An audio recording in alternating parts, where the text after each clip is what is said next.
Hi friends, இப்போ நம்ம என்ன பார்க்குறோம் அப்படின்னா combined technical service examination diploma ஒரு ஐடி லெவலில் நடந்த கொஸ்டின்ஸில் கேட்ட பாலிட்டி கொஸ்டின்ஸ் வீடியோ தான் பார்க்குறோம். வாங்க கொஸ்டினுக்குள்ளே போகலாம். கூற்று ஏ அப்படின்னு கொடுத்துருக்காங்க. இது வந்து அசஸ் ரீசன் ரிலேட்டடான கொஸ்டின். அசஸன் என்ன கொடுத்துருக்காங்க அப்படின்னா, இந்திய அரசியலமைப்பானது உலகிலேயே மிக நீளமான அரசியலமைப்பாகும். அசஸன் அப்படிங்கிறது கரெக்டு. ஏன்னா இந்திய அரசியலமைப்பு அப்படிங்கிறது உலகிலேயே மிக நீளமான எழுதப்பட்ட அரசியலமைப்பாகும். ரீசன் பாருங்க, அரசமைப்பின் துவக்கமானது உண்மையில் 22 பாகங்களையும் 392 சட்ட உறுப்புகளையும் கொண்டிருந்தது. செகண்ட் ரீசன் என்ன சொல்றாங்க அப்படின்னா, இந்திய அரசியலமைப்பு அப்படிங்கிறது ஏற்றுக்கொண்ட போதும் நடைமுறைக்கு வந்த போதும் 22 பார்ட்டு 395 ஆர்டிக்கல் 8 ஷெடியூல்ஸ் தான் இருந்துச்சு அப்படின்னு சொல்றாங்க. அப்ப ரீசன் அப்படிங்கிறது கரெக்டு. ஏ அண்ட் ஆர் அப்படிங்கிறது correct. R is the correct expansion of A. அதாவது என்ன அப்படின்னா, ஏ மற்றும் ஆர் இரண்டும் சரி மற்றும் ஆர்ங்கிறது ஏக்கான சரியான விளக்கமாகும். கொஸ்டின் நம்பர் 2 பார்க்கலாம். கீழ்கண்டவற்றை பொறுத்துக. ஒரு பக்கம் சப்ஜெக்ட் கொடுத்துருக்காங்க, இன்னொரு பக்கம் இயர் கொடுத்துருக்காங்க. ஃபர்ஸ்ட் ஸ்டேட்மெண்ட் பாருங்க, வாக்களிக்கும் வயது 21 18 குறைப்பு. எந்த வருஷம் அப்படின்னா 1988. அதாவது இது என்ன அப்படின்னா 61வது சட்ட திருத்தம் 1988 படி வாக்களிக்கும் வயது 21 18 குறைக்கப்பட்டது. அதுதான் கேட்டிருக்காங்க. வாக்களிக்கும் வயது 21 18 குறைக்கப்பட்டது 61வது சட்ட திருத்தம் 1988 படி. அப்போ ஃபர்ஸ்ட் ஸ்டேட்மெண்ட்டுக்கு 2 அப்படிங்கிறது கரெக்டான ஆன்சர். செகண்ட் ஸ்டேட்மெண்ட், மின்னணு வாக்கு எந்திரம் தேர்தலில் பயன்படுத்தப்பட்டது. அதாவது இவிஎம் மிஷின்ஸ் இருக்குல்ல, அது எப்போ தேர்தலில் பயன்படுத்தப்பட்டது அப்படின்னு கேட்குறாங்க. எலக்ட்ரானிக் ஓட்டிங் மிஷின் அப்படிங்கிறது 1989ஆம் ஆண்டு தேர்தலுக்கு பிறகு தான் என்ன பண்ணுறாங்க அப்படின்னா பயன்படுத்தப்பட்டது. அப்போ செகண்ட் ஸ்டேட்மெண்ட் அப்படிங்கிறதுக்கு 4 அப்படிங்கிறது கரெக்டான ஆன்சர். தேர்டு ஸ்டேட்மெண்ட், கட்சி தாவல் தடை சட்டம் அப்படின்னு கொடுத்துருக்காங்க. கட்சி தாவல் தடை சட்டம் அப்படிங்கிறது 1985ஆவது ஆண்டு வரும். கட்சி தாவல் தடை சட்டம் அப்படிங்கிறது 10வது அட்டவணை அப்படிங்கிறது வரும். 10வது அட்டவணை கட்சி தாவல் தடை சட்டம். 52வது சட்ட திருத்தம் 1985 படி தான் கட்சி தாவல் தடை சட்டம் அப்படிங்கிறது போடுவாங்க. ஸ்டேட்மெண்ட் 4 அப்படிங்கிறது, வெளிநாடு வாழ் இந்திய குடிமக்களுக்கு வாக்குரிமை வழங்கப்பட்டது எந்த வருஷம் அப்படின்னா 2010. அப்ப கரெக்டான ஆன்சர் என்ன அப்படின்னா ஃபர்ஸ்ட் ஸ்டேட்மெண்ட்டுக்கு 1988.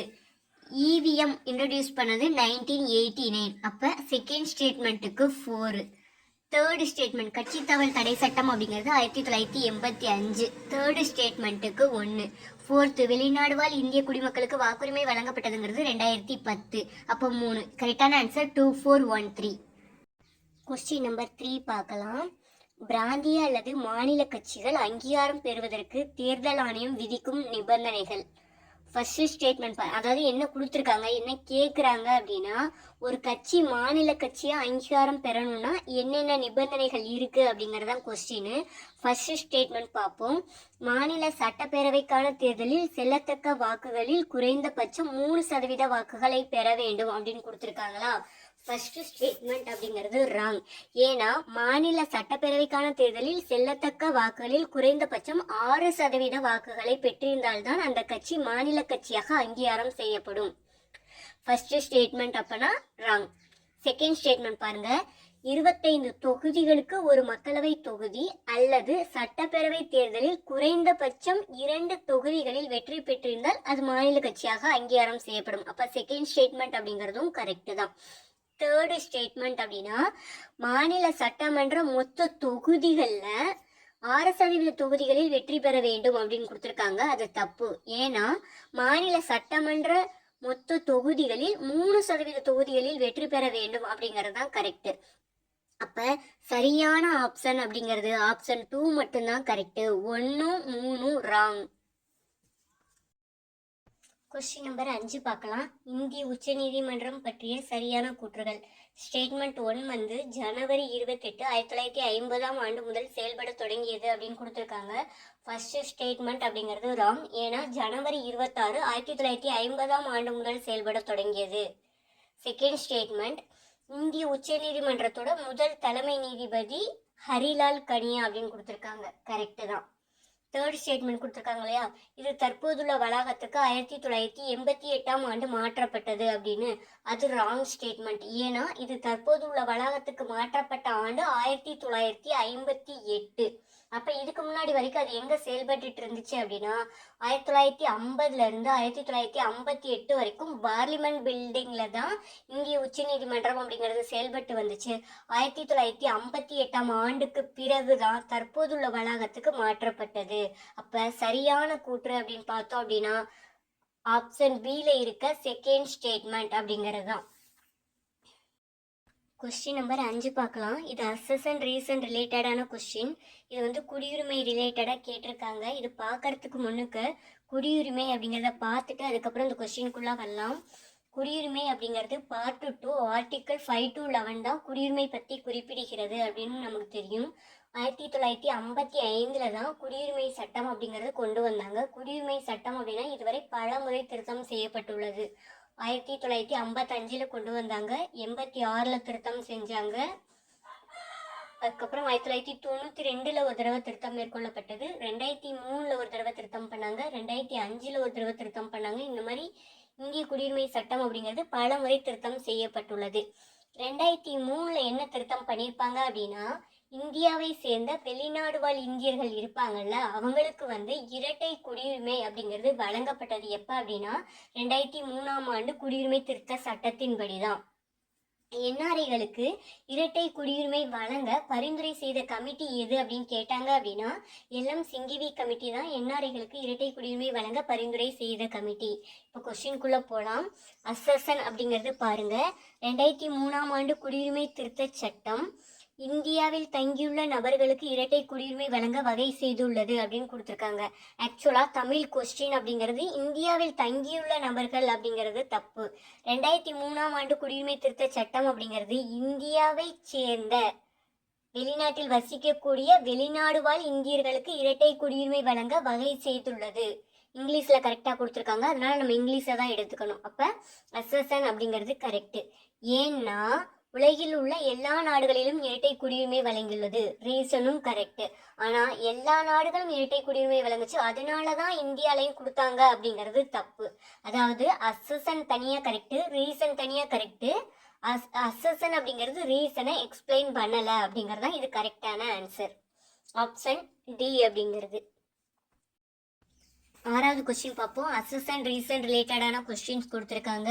இதில் 73வது அரசியலமைப்பு சட்ட திருத்தம் பற்றி பேசியிருக்காங்க. அதை பார்த்துட்டு அதுக்கப்புறம் இதுக்குள்ளே போகலாம். அதாவது அட்டவணை 11, 12 2 இருக்குங்களா. 11வது அட்டவணை அப்படிங்கிறது 73வது சட்ட திருத்தம் 1992 படி இந்திய அரசியலமைப்பில் இணைக்கப்பட்டது. அதே மாதிரி 74வது அரசியலமைப்பு சட்ட திருத்தம் 1992 படி 12வது அட்டவணை அப்படிங்கிறது இந்திய அரசியலமைப்பில் இணைக்கப்பட்டது. நமக்கு 73வது அரசியலமைப்பு சட்ட திருத்தம் பற்றி தான் பேசியிருக்காங்க. 73வது அரசியலமைப்பு சட்ட திருத்தம் அப்படிங்கிறது 1992 கொண்டு வரப்பட்டது. அதன்படி 11வது அட்டவணை அப்படிங்கிறது இந்திய அரசியலமைப்பில் இணைக்கப்பட்டது. அதாவது இதில் என்ன கொடுத்துருக்காங்க, இப்போ கொஸ்டின்குள்ளே போகலாம். அசசனை பார்ப்போம். 73வது அரசியலமைப்பு சட்டம் ஒரு புதிய பகுதி 9 இந்திய அரசியலமைப்பில் சேர்த்துள்ளது அப்படின்னு கொடுத்துருக்காங்க. ஆக்சுவலாக இது தவறு. எப்படின்னா 73வது அரசியலமைப்பு சட்டம் அப்படிங்கிறது ஒரு புதிய பகுதியாக பார்ட் 9 சேர்க்கலை. பார்ட் 9 அப்படிங்கிறது ஆல்ரெடி இருந்தது தான், அதுக்கு புத்துயிர் தான் அளிச்சது. ஆனால் கொஸ்டினில் ஃபர்ஸ்ட் ஸ்டேட்மெண்ட் ரைட்டு அப்படின்னு கொடுத்துருக்காங்க. அதனால ஃபர்ஸ்ட் ஸ்டேட்மெண்ட் அப்படிங்கிறது கரெக்டுன்னே வச்சுக்கோங்க. செகண்ட் ஸ்டேட்மெண்ட் அப்படிங்கிறது பார்த்தோம் அப்படின்னா இந்த 73வது அரசியலமைப்பு சட்ட திருத்தம் 1992 படி புதிய அட்டவணையாக 11வது அட்டவணை சேர்க்கப்பட்டது அப்படிங்கிறது கரெக்டு. அசசனும் தனியாக கரெக்டு, ரீசனும் கரெக்டு. ஆனால் அசசன் அப்படிங்கிறது ரீசனை விளக்கவில்லை. அதாவது ஆப்ஷன் டி அப்படிங்கிறது தான் இதுக்கு கரெக்டான ஆன்சர். ஆக்சுவலாக பார்ட் 9ங்கிறது புதுசாக ஜாயின் பண்ணலை, பார்ட் 9க்கு புத்துயிர் அளித்தது 73வது அரசியலமைப்பு சட்ட திருத்தம். ஆனால் ஆன்சர் கீழே என்ன கொடுத்துருக்காங்க, ஏவும் கரெக்டு ஆரும் கரெக்டு அப்படின்னு கொடுத்துருக்காங்க. அதனால நம்ம கொஸ்டின் படியே ஞாபகம் வச்சுக்குவோம். கொஸ்டினில் எப்படி கொடுத்துருக்காங்களோ எப்படி கேட்குறாங்களோ அதுக்கேற்ற மாதிரி நம்ம ஆன்சர் எடுத்துக்க வேண்டியதுதான். கொஸ்டின் நம்பர் 7 பார்ப்போம். அசஸ் அண்ட் ரீசன் ரிலேட்டடான கொஸ்டின். இந்திய தேசிய சட்டத்தில் மக்களவைக்கு அதிக நிதி அதிகாரம் உண்டு. அசசன் அப்படிங்கிறது கரெக்டு. என்ன சொல்கிறாங்க அப்படின்னா மக்களவைக்கு தான் மணி பில்லை பாஸ் பண்ணுற அதிகாரம் இருக்கு அப்படின்னு சொல்கிறாங்க. கரெக்டு தான். மணி பில்லை பாஸ் பண்ணுற அதிகாரம் அப்படிங்கிறது முழுக்க முழுக்க மக்களவைக்கு மட்டும்தான் இருக்கு. மாநிலங்களவையில் மணி பில்லை இன்ட்ரடியூஸ் பண்ண முடியாது. அதை நான் வச்சுக்கணும். இது மக்களவைக்கு மட்டுமே இருக்க சிறப்பு அதிகாரம். அதே மாதிரி மாநிலங்களவைக்குன்னு இருக்கிற சிறப்பு அதிகாரம் என்ன அப்படின்னா, மாநிலங்களவையில் மட்டும்தான் அகில இந்திய பணிகளை உருவாக்குதல் தொடர்பான அந்த விஷயங்கள்லாம் பண்ண முடியும். அது மக்களவையில் கொண்டு வர முடியாது. அப்போ மக்களவைக்குன்னு இருக்கிற சிறப்பு அதிகாரம் அப்படிங்கிறது மணி பில், மாநிலங்களவைக்குன்னு இருக்கிற சிறப்பு அதிகாரம் அப்படிங்கிறது அகில இந்திய பணிகள். அப்போ ஃபர்ஸ்ட் ஸ்டேட்மெண்ட்டில் கொடுத்துருக்காங்க பாருங்க, மக்களவைக்கு அதிக நிதி அதிகாரம் உண்டு அப்படின்னு கொடுத்துருக்காங்க. கரெக்டு தான். என்ன சொல்கிறாங்கன்னா, மக்களவையில் மட்டும்தான் மணி பில் அப்படிங்கிறது பாஸ் பண்ண முடியும். அதனால தான் மக்களவைக்கு அதிக நிதி அதிகாரம் உண்டு அப்படின்னு கொடுத்துருக்காங்க. அப்போ ஃபர்ஸ்ட் ஸ்டேட்மெண்ட் கரெக்டா? கரெக்டு. செகண்ட் ஸ்டேட்மெண்ட் பாருங்க, அதாவது ரீசன் பாருங்க, மாநிலங்களவை 14 நாட்களுக்குள் நிதி மசோதாக்களை மக்களவைக்கு திருப்பி அனுப்பி வைக்காவிட்டால் 2 அவைகளும் மசோதாவை நிறைவேற்றப்பட்டதாக கருதப்படுகிறது அப்படின்னு கொடுத்துருக்காங்க. கரெக்டு தான். இப்போ ஒரு மணி பில்லை வந்து மக்களவையில் பாஸ் பண்ணிட்டு அது மாநிலங்களவையோட ஒப்புதலுக்காக நம்ம திருப்பி மாநிலங்களவைக்கு அனுப்பி வச்சிருக்கோம். மாநிலங்களவை 14 நாட்களுக்குள்ள சைன் போட்டு மக்களவைக்கு திருப்பி அனுப்பிச்சிடணும். அப்படி இல்லைனாலும் அந்த மணி பில் நிறைவேற்றப்பட்டதாகவே கருதப்படும். அது வந்து மக்களவைக்குன்னு இருக்கிற சிறப்பு அதிகாரம். அப்போ அசஷன் அப்படிங்கிறது கரெக்டு, ரீசன் அப்படிங்கிறது கரெக்டு. அசஷன் அப்படிங்கிறது ரீசனை கரெக்டாக எக்ஸ்பேண்ட் பண்ணுது. அப்போ ஏ அண்ட் ஆர் சரி, ஆர் என்பது ஏயினுடைய சரியான விளக்கமாகும். ஆப்ஷன் ஏ அப்படிங்கிறது தான் இதுக்கு கரெக்டான ஆன்சர். கொஸ்டின் நம்பர் 8 பார்க்கலாம். மேட்சஸ் கொடுத்துருக்காங்க. ஒரு பக்கம் ஆர்டிக்கிள், அந்த ஆர்டிக்கிள் எது மீன் பண்ணுதுன்னு ரைட் சைடு கொடுத்துருக்காங்க. ஃபர்ஸ்ட் ஸ்டேட்மெண்ட் பார்ப்போம். ஆர்டிக்கிள் 280 அப்படின்னு கொடுத்துருக்காங்களா. ஆர்டிக்கிள் 280 அப்படிங்கிறது எதை பற்றி குறிக்கக்கூடியது அப்படின்னா, ஃபினான்ஸ் கமிஷன் இருக்கு இல்லையா, அந்த ஃபினான்ஸ் கமிஷன் பற்றி குறிக்கக்கூடியதான் ஆர்டிக்கிள் 280. அப்போ ஃபர்ஸ்ட் ஸ்டேட்மெண்ட் அப்படிங்கிறதுக்கு 4, ஆப்ஷன் 4 அப்படிங்கிறது கரெக்டு. அப்போ 2 ஆப்ஷன் இருக்குது, ஏ இல்லைன்னா பி அப்படிங்கிறது. அடுத்து செகண்ட் ஸ்டேட்மெண்ட் பார்ப்போமா. ஆர்டிக்கிள் 263 அப்படின்னு கொடுத்துருக்காங்க இல்லையா. 263 அப்படிங்கிறது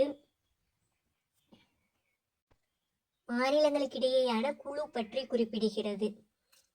அப்போ செகண்ட் ஸ்டேட்மெண்ட்டுக்கு 1. அப்போ ஆப்ஷன் பி அப்படிங்கிறது தெரிஞ்சிருச்சா. தேர்ட் ஸ்டேட்மெண்ட் பாருங்க. ஆர்டிக்கிள் 262 கொடுத்துருக்காங்க இல்லையா. 2 மாநிலங்களுக்கிடையே நதிநீர் தகராறுகள் ஏற்படும் போது அதுக்கு ஒரு தீர்ப்பாயம் அமைப்பாங்க. அதுதான் ஆர்டிக்கிள் 262. எப்படி நான் வச்சுக்கலாம் அப்படின்னா, 2 மாநிலங்கள், 262 இருக்கா, இங்கிட்டு ஒரு 2 போட்டுக்கோங்க, அங்கிட்டு ஒரு 2 போட்டுக்கோங்க. 2 மாநிலங்களுக்கு இடையில ஒரு 6 நாள் பிரச்சனை வந்தா அதுதான் 262 அப்படின்னு நான் வச்சுக்கணும். ஆர்டிக்கிள் 262 அப்படின்னா மாநிலங்களுக்கு இடையான நதிநீர் தகராறு தீர்ப்பாயம் அப்படிங்கிறது. ஸ்டேட்மெண்ட் 4 பாருங்க. ஆர்டிக்கிள் 279 ஏ அப்படின்னு கொடுத்துருக்காங்களா. ஆக்சுவலாக அந்த ஏ பி இந்த மாதிரி ஆர்டிக்கிள் பக்கத்தில் வந்திருக்கு அப்படின்னா அதை அமெண்ட்மெண்ட் பண்ணி புதுசாக சேர்த்துருக்காங்க அப்படின்னு அர்த்தம். இந்த பொருட்கள் மற்றும் சேவை வரி குழு அப்படின்னு கொடுத்துருக்காங்க இல்லையா, அது ஜிஎஸ்டியை தான் குறிக்குது. ஜிஎஸ்டி அப்படிங்கிறது இப்போ தானே கொண்டு வந்தாங்க, அதை வச்சு கூட நம்ம ஈஸியாக வந்து போடலாம். அப்போ ஆர்டிக்கிள் 279 ஏ அப்படிங்கிறது பொருட்கள் மற்றும் சேவை வரி குழு பற்றி குறிப்பிடுகிறது.